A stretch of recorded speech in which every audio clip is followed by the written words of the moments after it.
So today is the day after. This is the morning after the devastating election for the demonstrates. Help me talk, Lord Jesus. For the Democrats, demonstrates could be just as good, I suppose. They got the snot beat out of them. You pardon me if you think that word's offensive. Beat out of them last night. That guy, Glenn Youngkin, beat the living daylights out of Terry McAuliffe, who was a Democrat, so a Republican. So it is on. And I want to try to give some analysis of what I think took place last night. I have to tell you this, that, you know, we fast. The ATLAH Missionary Church, we fast. We fast twice a week. They're moderate fast. They're completely, we absolutely, nothing goes down the esophagus, no water, no food, unless you have to take medication, then we can do that. But last night, also in fasting from food and water, we also fast from television news. And then from television in general. And we do that from Tuesday night at 7 o'clock to Wednesday at 12 noon. And from Friday night at 7 o'clock to Saturday at 12 noon. So last night, I wasn't able to watch the returns because I was fasting from television. So I awakened this morning after 6 o'clock. I decided, well, I'll start looking at what took place.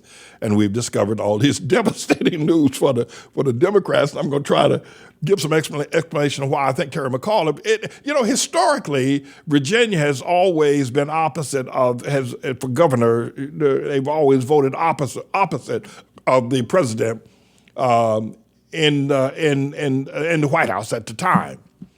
For instance, when Trump was president, they went Democrat.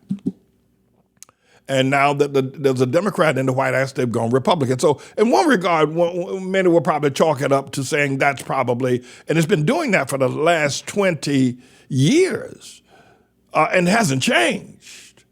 If there's a Republican president in office, and as far as Virginia is concerned, the gubernatorial election, they'll vote for a Democrat. If there's a Democrat in office in the presidency, the Virginia people will vote for a Republican. So maybe something special with the Virginian people. But I think that I would want to take it further than that in terms of what happened in this latest election. Is that I would put it, to give a title to it, Trump wins again. And Virginia goes red. And the civil war of President Trump and President Biden is on. It is on. And right now, Trump wins Virginia. And rightly so, because Trump, even though Virginia is right on the Mason-Dixon line, it's a southern state. And all for crying out loud, it's very northern in terms of its Fairfax County and, Fairfax, Virginia, and Loudoun County. But it's a southern state. It's where Robert E. Lee decided to leave the Union forces and return home to the Confederacy because he was born in Virginia. And Virginia, by the way, has produced, or at least at one point in time, now, this is probably dated history for many of you and for me as well. And I could be off-centered here as well. But Virginia, up until, some time ago, had produced more presidents of the United States than any other place. I think Thomas Jefferson comes from Virginia, James Madison comes from Virginia, John Adams comes from Virginia, and a bunch of others born and raised in Virginia.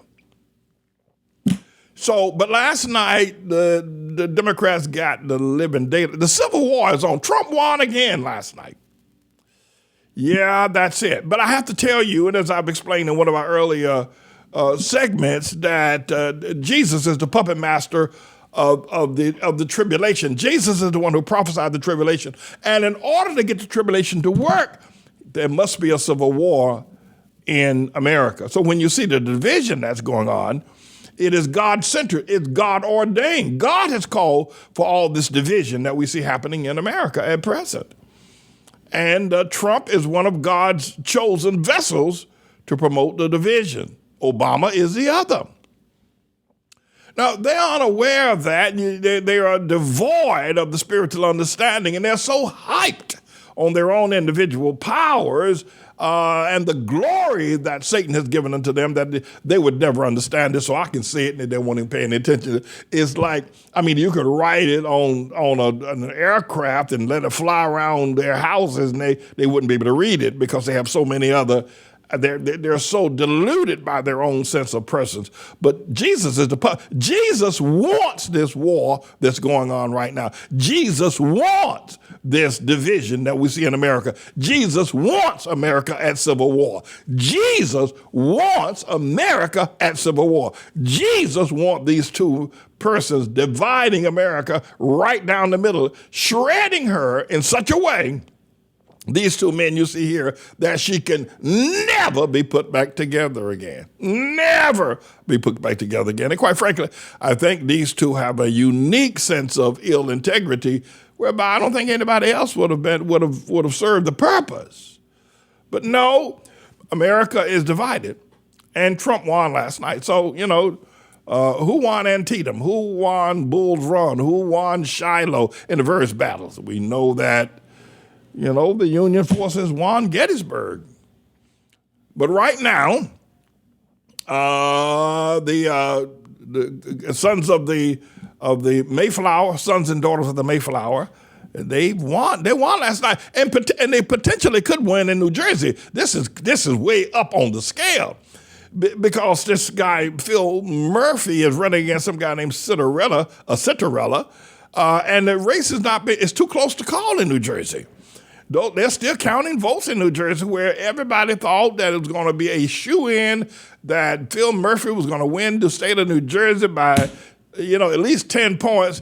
He is in one of the tightest, if you will, counting procedure. And we may go on for a few days with, with the write-in votes having to come in to discover actually who is going to win New Jersey. And Glenn Youngkin won Virginia, by more than 72,000 votes. That's a lot of votes in a state that only has 8 million people, and by a couple of percentage points. So, you can call it eking it out. But for Republican and what was then considered a blue state, it was a masterful job that I think that that Youngkin was able to do last night. So it's and there are a lot of other races going on. There was a woman that's a Asian American, I suppose, named Wu, who is now the mayor of the all, if you will, male city of Boston, Massachusetts, and the first woman mayor in 200 years of that history of that city that has taken place. And a Hamite brother has reinstated himself back in the city of Buffalo, New York. So I'm just waking up to all. So if I seem a little bit behind, the news curve on this, I did not watch the news last night. I'm prohibited from watching television on the nights that we fast. So there are nights when I just read, or I study, or I pray. But last night was a humdinger.